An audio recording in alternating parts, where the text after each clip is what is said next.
Welcome to the Salmon Runs YouTube. Enjoy the video.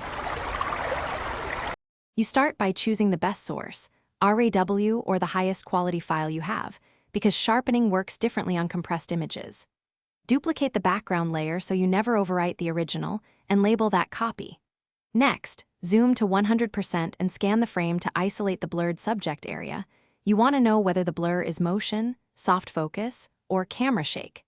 This matters because each cause requires a different tool and intensity. Once you identify the type, you can pick a targeted method. Once you've identified the blur, apply selective corrections so the rest of the image stays natural. Open Filter, Camera Raw Filter, and nudge texture and sharpening while watching edges. This enhances micro-contrast without adding harsh halos. If the blur is linear motion, try Filter Sharpen Shake Reduction and adjust artifact suppression. Convert the layer to a smart object first so these become editable smart filters. Then add a black mask and paint white where you want the sharpen effect to appear, keeping transitions smooth. Finish by refining and blending so the fix looks authentic.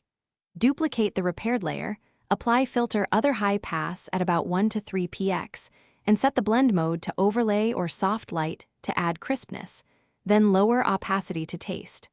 Feather the smart filter mask to remove visible halos and use a low opacity soft brush to paint transitions. If edges become unnatural or artifacts appear, step back, disable the layer and try a local Laplacian filter or an